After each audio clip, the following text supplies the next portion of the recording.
Hello friends, मैं अंजलि गुप्ता स्वागत करती हूँ आपका अपने परिवार स्टडी विद इंजीनियर सुहेल में। तो जैसा कि हमने पिछली क्लास में यूपी टेट का सिलेबस जो है डिस्कस किया था, तो उसी सीरीज़ में आज हम अपनी पहली क्लास शुरू करने वाले हैं जो कि डेवलपमेंट से स्टार्ट होगी। तो जिसने भी सिलेबस वाला वीडियो नहीं देखा है तो वो पहले उसको देख ले, उसके बाद हम लोग यहाँ से शुरू करते हैं। ठीक है, तो आज हमारा चैप्टर है विकास यानी कि डेवलपमेंट। तो सबसे पहले हम पढ़ेंगे कॉन्सेप्ट ऑफ डेवलपमेंट, मतलब कि विकास के बारे में हम लोग जानेंगे कि विकास होता क्या है। ठीक है, तो विकास शब्द का तात्पर्य मानव में होने वाले परिवर्तनों से है। तो विकास होता क्या है, मतलब चेंजमेंट। विकास शब्द का यहाँ तात्पर्य क्या है, चेंजमेंट।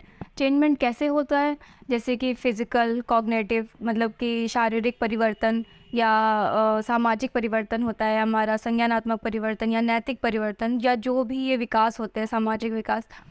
तो ये हमारा क्या होता है, विकास का अर्थ क्या है, मतलब परिवर्तन, चेंजमेंट से है। ठीक है, फिर है विकास का अर्थ। अब आए विकास का अर्थ क्या होता है, परिपक्वता और अनुभव के परिणाम स्वरूप परिवर्तनों की श्रृंखला। मतलब कि जब विकास हमारा होता है तो उसमें जब मैच्योरिटी हम मैच्योरिटी और हमें एक्सपीरियंस मिलता है तो उसके परिणाम स्वरूप जो हमें चेंजमेंट देखने को मिलते हैं वो होता है विकास यानी कि डेवलपमेंट। ठीक है, तो ये हुआ विकास शब्द का तात्पर्य और ये हुआ विकास का अर्थ क्या है।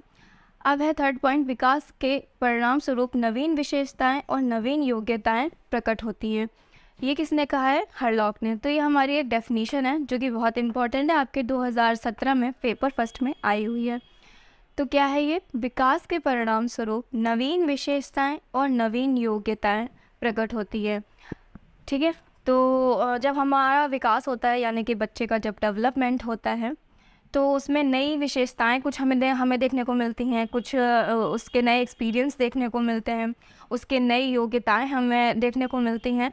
तो ये डेफिनेशन किसने दिया, हरलॉक ने। उसे हम याद कैसे करेंगे, जब हमारा डेवलपमेंट होता है तो नई नई चीज़ें सीखते हैं। तो नवीन विशेषताएं और नवीन योग्यताएं, नवीन वर्ड को ध्यान में रखना है। नवीन विशेषताएं और नवीन योग्यताएं आपको जहाँ देखने को मिल जाए वो से आप क्या करेंगे, लॉक करेंगे। तो इससे आप याद कर सकते हैं विकास की परिभाषा। ठीक है, फिर हम देखते हैं विकास में परिवर्तन कैसे होता है। ठीक है, उससे पहले हम ये देख लेते हैं कि जो वृद्धि और विकास, मतलब कि वृद्धि और विकास में आपको क्या फ़र्क समझ में आता है। दोनों चीज़ें आपको सिमिलर लग रही होंगी लेकिन ऐसा नहीं है। वृद्धि और विकास में डिफरेंस होता है। वृद्धि जो हमारा होता है वो शारीरिक परिवर्तन होता है, मतलब उसका वो क्या होता है, मात्रात्मक होता है और शारीरिक होता है। मतलब कि जैसे कि अगर मान लीजिए ये एक छोटा बच्चा है, ठीक है, और ये एक बड़ा बच्चा है। ठीक है, तो ये हम देख रहे हैं कि इसके साइज़ में डिफरेंस देखने को मिल रहा है, मतलब कि क्या है, इसका ग्रोथ हो रहा है। ठीक है, तो ये है हमारा ग्रोथ। अब इसके अगर हमें बात करने के ढंग में बेहतरी दिखाई दे रही है, या इसका हमें सोशल डेवलपमेंट देखने को मिल रहा है, या हमें इसके मोरल डेवलपमेंट देखने को मिल रहा है, मतलब कि इसका अगर नैतिक विकास हो रहा है, तो फिर ये आ जाता है विकास के अंतर्गत। ठीक है, तो अब हम देख लेते हैं विकास में परिवर्तन कैसा होता है। मात्रात्मक और गुणात्मक दोनों होते हैं, जबकि ग्रोथ में सिर्फ और सिर्फ मात्रात्मक परिवर्तन होता है। ठीक है, तो हमारा विकास में परिवर्तन कैसा होता है, क्वांटिटेटिव और क्वालिटेटिव दोनों होते हैं। अब विकास में मात्रात्मक परिवर्तन कैसे होगा, जैसे कि हम देखते हैं कि 2 साल का अगर बच्चा है तो वो अप्रॉक्स 272 वर्ड्स बोल लेता है। ठीक है, बोल सकता है अप्रॉक्स। अब वही अगर वो 4 साल का हो गया तो वो 1600 वर्ड्स अप्रॉक्स बोल लेता है।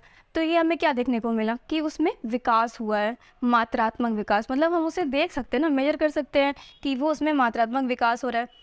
ठीक है, अब आती है गुणात्मक विकास की बारी, यानी उसके गुणों में परिवर्तन जब हमें देखने को मिले। मतलब कि जब वो समझने लगे कि हमें किससे कैसे बात करनी चाहिए। अब पैदा होते ही तो वो नहीं जानेगा ना कि हमें कैसे बात करनी चाहिए, किससे किस तरह से। तो धीरे धीरे करके वो समाज से सीखता है, उसका सोशल डेवलपमेंट होता है, उसका नैतिक विकास होता है। ठीक है, उसके संज्ञान में परिवर्तन होता है, उसके सोच में परिवर्तन होता है। तो ये क्या चीज़ें हैं, गुणात्मक, जो कि मापनी नहीं है, मतलब वो हमें दिखाई नहीं देती है। और जो ग्रोथ की चीज़ें होती हैं जो हमने यहाँ डिस्कस किया, वो कैसे होता है, विजिबल होता है। और जो डेवलपमेंट में हमारा डेवलपमेंट में हमारा गुणात्मक विकास होता है वो होता है मतलब इनविजिबल होता है, अनसीन होता है, वो हमें दिखाई नहीं देता लेकिन हम उसे फील कर सकते हैं। ठीक है, यहाँ तक समझ में आया। फिर हमारा नेक्स्ट पॉइंट कि विकास होता कैसे है, गर्भावस्था से मृत्यु तक चलता है। मतलब विकास हमारा गर्भावस्था से ही शुरू हो जाता है, पैदा होने के बाद विकास शुरू नहीं होता, हमारा गर्भावस्था से ही विकास शुरू हो जाता है और मृत्यु तक चलता है। ठीक है, वॉर्म टू टॉम्ब। लेकिन जो हमारा ग्रोथ है वो कैसा है, वो अब जैसे एक बच्चा है, वो उसका शारीरिक परिवर्तन हो रहा है, उसका शारीरिक विकास हो रहा है, तो वो क्या है, एक एज तक आके एक मैच्योरिटी उसको जब मिल जाती है तो फिर वो हमारा रुक जाता है। तो ग्रोथ क्या है, लिमिटेड है, उसकी एक एज लिमिट सेट है कि अगर वो 20-25 साल का हो गया फिर उसके बाद वो नहीं बढ़ेगा ना, फिर तो ग्रोथ हमारा क्या हो जाएगा, रुक जाएगा। लेकिन जो हमारा विकास है वो निरंतर चलने वाली प्रक्रिया है। मतलब विकास कैसा हमारा धीरे धीरे चलेगा, निरंतर चलने वाली प्रक्रिया। तो हमारा क्या है, गर्भावस्था से मृत्यु तक विकास होता रहता है। ठीक है, इसके बाद हम इसके आगे बढ़ते हैं। ठीक है, तो इसके आगे हम देखते हैं कुछ महत्वपूर्ण तथ्य विकास के बारे में। विकास हमारा क्या है, बहुआयामी और प्रासंगिक होता है। विकास के क्या होते हैं, बहुत सारे आयाम होते हैं। आयाम मतलब कि उसके बहुत सारे क्षेत्र हैं, जैसे कि उसका जो फिज़िकल है, कॉग्निटिव है, मोरल डेवलपमेंट है। तो ये हमारे विकास के बहुत सारे आयाम होते हैं। सिर्फ एक पक्ष नहीं होता है कि सिर्फ शारीरिक विकास हो रहा है, हर तरह का विकास होता है। तो हम उसे क्या कहते हैं, विकास बहुआयामी है। ठीक है, विकास निरंतर चलने वाली प्रक्रिया है। विकास क्या, हमारी निरंतर चलती रहती है।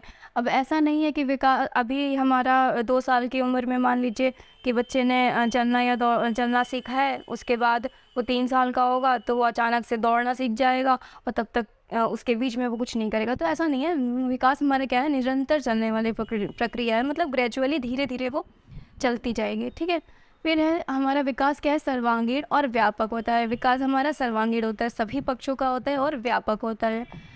कुछ विकास को हम देख या माप नहीं सकते हैं। अब जैसे अगर अगर उसके सोच में परिवर्तन हो रहा है, ठीक है, तो हम उसे कैसे देख पाएंगे, तो वो क्या है, विजिबल नहीं होता है। विकास की गति व्यक्तिगत अंतर से प्रभावित होती है। अब सबका विकास एक जैसा तो चलता नहीं है। कुछ बच्चे धीरे बोलना स्टार्ट करते हैं, कुछ बच्चे जल्दी बोलना स्टार्ट करते हैं, कुछ देर में चलते हैं, कुछ जल्दी चलने लगते हैं। तो कैसा है, विकास की गति कैसी है, व्यक्तिगत अंतर से प्रभावित होती है। ठीक है, पर्सन टू पर्सन वैरी करती है। फिर है हमारा अगला पॉइंट, विकास जो है वंशानुक्रम और वातावरण दोनों से प्रभावित होता है। मतलब कि जो हमारा हेरिडिटी है, हमारे वंशानुगत जो हमें मिला हुआ है, तो वंशानुक्रम और वातावरण यानी कि जो हमारे सराउंडिंग में है, जो हमारे चारों ओर है, उससे अब कोई बच्चा है जहाँ पर गलत तरीके से बात की जा रही है और वो उसी माहौल में रह रहा है, तो उसके विकास पर उसके नैतिक विकास पर वो प्रभावी करेगा ना वातावरण। तो क्या मतलब है, तो विकास हमारा वंशानुक्रम और वातावरण दोनों से प्रभावित होता है। डेवलपमेंट जो है वो हेरिडिटी और एनवायरनमेंट दोनों से ही प्रभावित रहता है। ठीक है, फिर हमारा नेक्स्ट पॉइंट है आंतरिक और बाह्य दोनों। विकास हमारा कैसा होता है, आंतरिक और बाह्य दोनों होता है। आंतरिक मतलब कि उसका जो अंदर डेवलपमेंट हो रहा है वो हमें दिख नहीं रहा है, उसका नैतिक विकास हो रहा है, वो बात करने के में ढंग में उसमें कुछ तरीके बदल रहे हैं, वो किसी से पहले नहीं ठीक से बात कर रहा है या उसे नहीं पता है कैसे बात करना है। धीरे धीरे वो जानने लगता है समाज में रह के, जब उसको वातावरण अच्छा मिलता है, स्कूल में जाता है बच्चा, तो वो धीरे धीरे क्या होता है, उसमें जो विकास अंदर डेवलपमेंट होते हैं वो उसके आंतरिक विकास है। और जो बाह्य है, मतलब बाह्य से यहाँ क्या तात्पर्य है, जो उसके अब हम उसको भाषा विकास जो हो रहा है, जो हमें देखने जो हमें फील हो रहा है कि हाँ देखो उसके भाषा में परिवर्तन हो रहा है, उसके भाषा का विकास हो रहा है, तो ये बाह्य परिवर्तन हो रहा है। तो भाषा के तो विकास कैसा है, आंतरिक और बाह्य दोनों हो रहा है। ठीक है, इसके तो हम लोगों ने इसका कुछ महत्वपूर्ण तथ्यों को पढ़ा है। तो अभी हम लोगों ने विकास के कुछ चीज़ें पढ़ी हैं, विकास का कॉन्सेप्ट पढ़ा है। अब हम थोड़ा सा वृद्धि का कॉन्सेप्ट भी पढ़ लेते हैं, फिर हम विकास को थोड़ा सा डिटेल में पढ़ेंगे। ठीक है, तब तक आप इसका स्क्रीनशॉट ले लीजिए। ठीक है, तो अब तक हमने पढ़ा विकास के बारे में, उसका अर्थ जाना, परिभाषा जानी, उसका स्वरूप जाना। ठीक है, और अब हम पढ़ते हैं वृद्धि के बारे में, यानी कि ग्रोथ क्या होता है। तो थोड़ा सा इसके कॉन्सेप्ट के बारे में जान लेते हैं, फिर उसके बाद हम लोग विकास के बारे में थोड़ा और डिटेल में पढ़ेंगे। ठीक है, तो अभिवृद्धि, ग्रोथ होता क्या है, वृद्धि या अभिवृद्धि। वृद्धि का तात्पर्य समय के साथ कुछ मात्रा में शारीरिक वृद्धि से, किससे है, शारीरिक वृद्धि से। यानी कि ग्रोथ है क्या, विजिबल है, मतलब कि जो हम लोगों को देखने को मिलता है। बच्चा अगर अभी बढ़ रहा है धीरे धीरे धीरे धीरे करके, तो वो हमें क्या है, दिखाई दे रहा है। एक एज तक, उसकी मैच्योरिटी तक हम उसको हमको दिखाई दे रहा है कि उसका क्या हो रहा है, ग्रोथ हो रहा है। तो उसका जो ये विकास हो रहा है उसे हम क्या कहते हैं, ग्रोथ कहते हैं। इसमें वजन, ऊंचाई, सामान्य शारीरिक उपस्थिति के संदर्भ में परिवर्तन शामिल है। ठीक है, इसमें हमें किसमें चेंजमेंट देखने को मिलता है, उसके वजन, ऊंचाई, इन सब में हमें उसके चेंज, आकार में तो इस सब में चेंजमेंट देखने को मिलता है, तो हम क्या कहते हैं, ग्रोथ हो रहा है। अब इसके कुछ पॉइंट्स देख लेते हैं। और फ्रेंड्स, जो CDP है उसको आप बहुत ज़्यादा, उसके नोट्स आप बहुत ज़्यादा मतलब एकदम बड़े बड़े नोट्स मत बनाइए कि हर चीज़ को एक्सप्लेन करें, थोड़ा समझने में फोकस कीजिए। और क्योंकि चीज़ें तो बुक्स में भी लिखी हुई हैं, लेकिन हम लोगों को नोट्स कैसा बनाना है, शॉर्ट और क्रिस्प बनाना है, जिससे कि हम उसे याद रख सकें। क्योंकि चीज़ें बहुत सारी हैं, आपको कहाँ तक इसको मतलब याद करते रहेंगे, तो मतलब आपको नोट्स की पॉइंट्स में बनाने हैं, आपको थोड़ा शॉर्ट नोट बनाना है। ठीक है, तो कोशिश कीजिए आप चीज़ों को पॉइंट्स में याद रखने की। ठीक है, शुरू करते हैं। वृद्धि का अर्थ क्या है, संकुचित। और ये बहुत इंपॉर्टेंट लाइन है, आपसे पूछ लिया जाता है वृद्धि का अर्थ क्या है। वृद्धि का अर्थ है संकुचित। और विकास का अर्थ क्या है, विकास का अर्थ व्यापक होता है, वृद्धि का अर्थ है संकुचित। वृद्धि कैसी है, हमारी मापनीय है, मेजर कर सकते हैं। जैसे कि आप बच्चे की ग्रोथ को देख सकते हैं, अभी वो इतना बढ़ रहा है, तो इसको हम लोग माप सकते हैं। वृद्धि क्या है, परिपक्वता आने के बाद रुक जाती है। और हमारी परिपक्वता कब आती है, किशोरावस्था में। तो वृद्धि हम कहाँ तक देखते हैं कि बच्चा अगर किशोरावस्था तक पहुँच गया है, तो हम देखते हैं उसकी लंबाई एक एज के बाद रुक जाएगी। तो वो हमारा क्या है, परिपक्वता आने के बाद वृद्धि रुक जाती है। तो इसकी एक लिमिट सेट है वृद्धि की। विकास की कोई लिमिटेशन नहीं है, विकास हमारा निरंतर चलेगा। ठीक है, सिर्फ मात्रात्मक और परिमाणात्मक होती है या परिमाणात्मक होती है। तो हमारा विकास, वृद्धि क्या है, मात्रात्मक होता है, जिसे हम मेजर कर सकते हैं, जो हमारा इसको माप सकते हैं। वृद्धि का स्वरूप बाह्य या प्रत्यक्ष होता है। तो वृद्धि हमें दिखती है, बाह्य और प्रत्यक्ष होता है। ठीक है, और ये क्या है, निश्चित समय तक चलने वाली प्रक्रिया है। वृद्धि जो हमारी क्या है, निश्चित समय तक चलने वाली प्रक्रिया है। एक एज के बाद आपकी वृद्धि रुक जाएगी। ठीक है, तो आप इसका स्क्रीनशॉट ले सकते हैं एक बार। ठीक है, तो अब इसके आगे हम पढ़ेंगे विकास की अवस्थाएं, स्टेजेस ऑफ डेवलपमेंट। हम लोगों ने विकास की अवधारणा को पढ़ लिया और ग्रोथ के बारे में जान लिया। तो अब हम विकास के बारे में कुछ एक्स्ट्रा जानकारी लेते हैं। विकास की अवस्थाएं, तो सबसे पहले है गर्भावस्था, क्योंकि विकास जो हमारा गर्भावस्था से ही शुरू हो जाता है। तो विकास की पहली अवस्था है गर्भावस्था। गर्भधारण से जन्म तक जो हमारी होती है वो क्या होती है, गर्भावस्था। इसका टाइम पीरियड क्या रहता है, 9 महीने 10 दिन या 9 मंथ 10 डेज। और जो अगर दिन में पूछा जाए तो 280 दिन, और अगर आपसे वीक्स में पूछा जाए तो वह 40 डेज। तो ये भी आपको याद रहना चाहिए, बहुत इम्पोर्टेंट है। फिर है हमारा सेकंड शैशवावस्था, जो कि हमारा शुरू होता है जन्म से लेके 2 वर्ष तक, शैशवावस्था। ठीक है, फिर हमारा आता है थर्ड बाल्यावस्था, जो कि 2 वर्ष से लेके 12 वर्ष तक का होता है बाल्यावस्था। बाल्यावस्था भी 2 पार्ट में डिवाइड है, एक है पूर्व बाल्यावस्था, फिर है उत्तर बाल्यावस्था। तो जो पूर्व बाल्यावस्था है वो 2 से लेके 6 वर्ष तक होता है। ठीक है, और जो उत्तर बाल्यावस्था है वो हमारा होता है 6 वर्ष से लेके 12 वर्ष तक। तो पूर्व बाल्यावस्था में कुछ हम देखते हैं कि इसमें क्या होता है, जो छोटे बच्चे होते हैं 2 से 6 वर्ष के होते हैं, तो वो क्या होता है, उनका प्री गैंग होता है, प्री स्कूल होता है, और बहुत क्यूरियस एज होती है। तो ये सब किस में आता है, आपका पूर्व बाल्यावस्था में। फिर उत्तर बाल्यावस्था में क्या होता है, अब इसमें बच्चा क्या है, प्रशंसा बहुत चाहता है। उत्तर बाल्यावस्था जो 6 से 12 वर्ष के बच्चे होते हैं वो हमारे क्या होते हैं, गैंग एज के होते हैं। उनको गैंग में रहना बहुत पसंद होता है, अपनी टोली बनाना पसंद होता है, ठीक है। और इनमें बच्चे जो होते हैं गैंग में रहते हैं, क्यूरियस रहते हैं बहुत ज़्यादा, और अपनी प्रशंसा बहुत चाहते हैं बच्चे, ठीक है। तो ये कुछ विशेषताएं हैं जिनके बारे में हम जब स्टेजेस को जब हम लोग डिटेल में पढ़ेंगे तो हम लोग सब बातें इनकी जानेंगे, ठीक है। फिर है हमारा 4th नंबर किशोरावस्था। 12 वर्ष से 18 वर्ष तक हमारा किशोरावस्था आ जाता है। फिर है प्रौढ़ावस्था जो कि है 18 वर्ष से लेके 60 वर्ष तक, जिसे हम क्या कहते हैं, वयस्कता अवस्था, जिसमें व्यक्ति क्या हो जाता है, मैच्योर हो जाता है, वयस्कता अवस्था। फिर है हमारा 6th स्टेज वृद्धावस्था। 60 वर्ष से लेके मृत्यु तक, टिल डेथ तक हमारी क्या रहती है, वृद्धावस्था रहती है। तो ये डेवलपमेंट की स्टेजेस हैं जिन्हें आप अभी नोट डाउन कर लीजिए, और हम इनके बारे में अगली वीडियो में अब पूरा डिटेल से पढ़ेंगे और उनकी जो विशेषताएं हैं उनको पढ़ेंगे, तो इनको हम अच्छे से डिटेल में कवर करेंगे, ठीक है। फिर तब तक हम देखते हैं ये विकास की दिशा कैसी होती है। विकास की दिशा भी होती है, कैसी होती है, शीर्षगामी और अधोगामी 2 टाइप की होती है। शीर्षगामी सेफेलोकॉडल और प्रॉक्सिमोडिस्टल 2 टाइप की हमारी होती है विकास की दिशा। शीर्षगामी में क्या होता है, हमारा सिर से पैर की ओर जो विकास है हमारा कैसा होता है, सिर से पैर की ओर चलता है, ठीक है। ये इम्पॉर्टेंट है, काफ़ी बार पूछ लिया जाता है आपके एग्जाम्स में, काफ़ी क्या बहुत पूछा जाता है एग्जाम्स में। और जो हमारा अधोगामी है प्रॉक्सिमोडिस्टल, वो क्या है, केंद्र से बाहर की ओर विकास होता है। केंद्र से बाहर की ओर विकास का क्या तात्पर्य है कि जैसे जब बच्चा, जो छोटे बच्चे होते हैं वो पहले आपकी फिंगर मूवमेंट नहीं कर पाते हैं, वो क्या करते हैं, पहले हैंड मूव, फिर पहले आपके शोल्डर मूवमेंट करते हैं, मतलब अपने कंधे को पहले वो लोग चलाएंगे, उसके बाद वो उंगलियों से काम करेंगे।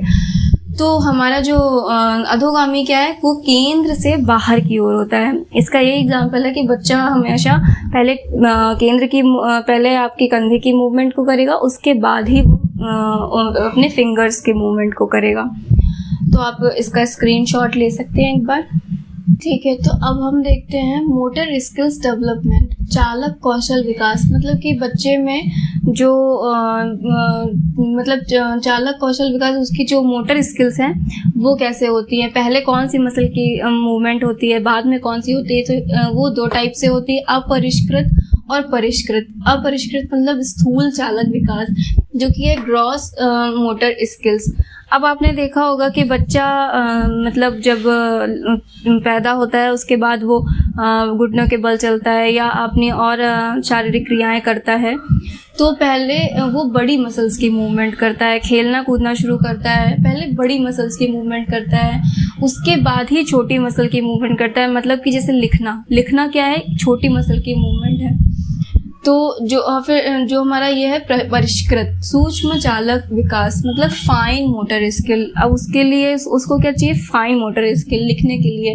तो जो ग्रॉस मोटर स्किल है उसमें क्या आ जाता है, आपकी बड़ी मसल की मूवमेंट आ जाती है, और जो फाइन मोटर स्किल है उसमें आपकी स्मॉल मसल की मूवमेंट आ जाती है, ठीक है। अब हम देखते हैं विकास का आकार। तो विकास का आकार हमारा कैसा होता है, स्प्रिंग जैसा होता है। स्प्रिंग देखा है, स्पाइरल। विकास का आकार हमारा स्पाइरल होता है, मतलब कि कभी हमारा नैतिक विकास हो रहा है, कभी हमारा वो सामाजिक विकास हो रहा है, संज्ञानात्मक विकास हो रहा है। तो ऐसा कर करके हमारा विकास का आकार क्या है, स्पाइरल है, जिसे हम कहते हैं वर्तुलाकार या फिर चक्राकार, ठीक है। तो विकास का आकार हमारा कैसा है, स्पाइरल है। और स्पाइरल करिकुलम को किसने दिया है, जेरोम ब्रूनर ने। किसने दिया है, जेरोम ब्रूनर ने। तो हमने पढ़ा विकास के बारे में, आज काफ़ी कुछ चीज़ें पढ़ी हैं हम लोगों ने। और इसके आगे जब हम विकास की जो अवस्थाएं हमने पढ़ी थी आज, उसको हम डिटेल में पढ़ेंगे अपनी अगली वीडियो में। और आज के लिए इतना काफ़ी है, तो आप इसका स्क्रीनशॉट ले लीजिए एक बार, ठीक है। तो आप में से किसी साथी ने बोला था कि मैम पहले आप अपना कंटेंट पहले लिख लीजिए, उसके बाद उसको एक्सप्लेन कीजिए।